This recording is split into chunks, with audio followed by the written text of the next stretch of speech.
If you guys looking to pick yourself up some cheap Microsoft points, PSN codes or anything like that to stock up for FIFA 16, then check out g2a.com. They're also great for cheap PC games and other great stuff, so check the link down below and use TGC free for a discount. What's up guys, Curtis here and welcome to a brand new FIFA 10 to FIFA 15 video. Today we have the biggest transfers of this window. If you don't know what this series is, it's a series where I look at players from FIFA 10 to FIFA 15 and look at how they have changed in that time span. Today, the players exactly that we are looking at though are the biggest transfers from this window. There's going to be a few episodes of this, so if I've missed one, apologies. Comment down below who I should include. But first up, we have Benteke. The guy was originally a striker playing for Gonk. 79 pace. His stats did not look good at all. Apparently he was down as Liolo as his name, which is a very random indeed. He made his move, of course, to Aston Villa, where he's played very well recently, and which earned him his Liverpool move eventually. His stats look pretty good. He had a big increase from 72 to 81. And obviously, he's down to 80 at the moment, but I wonder what stats EA will give him next season with his new Liverpool card. It's going to be very interesting indeed.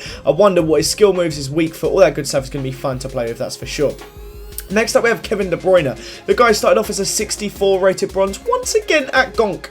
Seems to be every big Belgian starts off at Gonk, but the guy was a centre forward, then moved to a silver cam in FIFA 11. Then he had a gold cam, and I think he joined Chelsea either that season or the season after, something like around that sort of time span. So, very interesting. Of course, he's now moved from Wolfsburg to Man City after getting the Bundesliga Player of the Season. The way things change for a player like that is mental, in my opinion.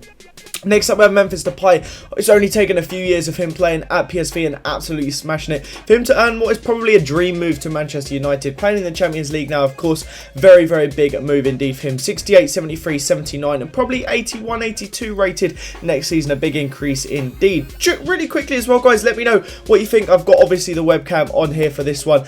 Sometimes I try and include it in these sort of videos to make it a little bit more interesting. More stuff on the screen, more stuff to look at. So let me know down below what you think of it. Smash that like button too. But anyway, on to the next bit, and that is Angel Di Maria. The guy obviously made his move from Manchester United to PSG this window. He started off at Benfica as a left mid, moved up to a left wing whilst at Real Madrid, and then was put on the right.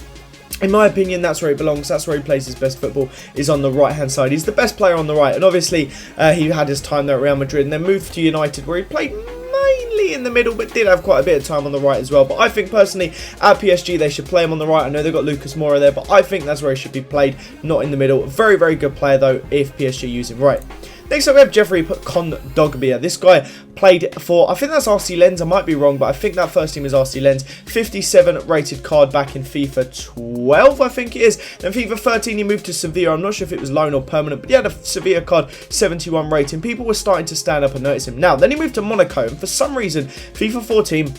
he didn't have a Monaco card yet. In FIFA 13, he did actually have one when he made the move. So I included that Euro card for some reason. And now he was obviously at Inter Milan for his massive big money deal. Next up is Jackson Martinez. The guy started at Chiapas Jaguares, or that might not be Chiapas. I think it's Jaguares anyway. That's where he was at for FIFA 12. I think that would be FIFA 12, yeah. And then he moved to FC Porto, of course, where he had a fantastic couple of seasons, and everyone seemed to be linked with him. Arsenal, United, City, every team, Milan. There's a lot of teams that were linked with him. And finally, he made his move to Atletico Madrid in this window.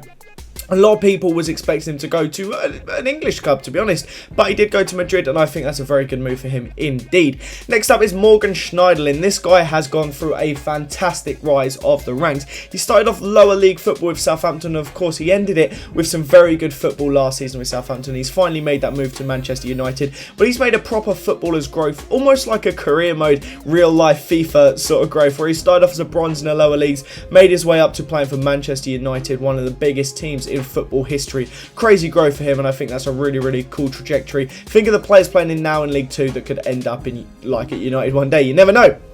Next up is Raheem Sterling. This guy has moved across the front line in the last couple of years, but he hasn't had many cards. He had a 69 rated card back in FIFA 13, then he had his FIFA 14 card, which was 77 rated, and then this season's card, which was originally a left wing 80, and was moved to a cam 80 for some reason when he went to Manchester City, even though he will be spending the majority of this season on the left, I would imagine, obviously with David Silva mainly going to be holding that centre position, and also so will De Bruyne, so I don't think Sterling will make it. Another player, though, that was heavily linked with moves to the Premier League, and that is Arturo Vidal. This guy looked like he was going to be coming to Arsenal for a little while. I seem to remember Arsenal fans tweeting, "Welcome, Vidal." Same old Arsenal fans, nightmare. But he started off at Bayer Leverkusen, had interesting couple of seasons and got a big move to Juventus, having a fantastic few seasons there. Everyone really rates him highly, and of course now he's made the move to Bayern Munchen, one of the biggest clubs in Europe at the moment. Crazy money, crazy midfield. They didn't play a single centre-back last weekend, which in my opinion is absolutely ridiculous, but fair play if they were able to do it. But that, boys, is the end of this episode. I hope you did enjoy it. Remember to smash that like button if you did. Subscribe to this channel if you're new around here. Let me know down below if you want to see more stuff like this. Thanks again for watching. Have a great day, and I'll see you all next time. Bye bye.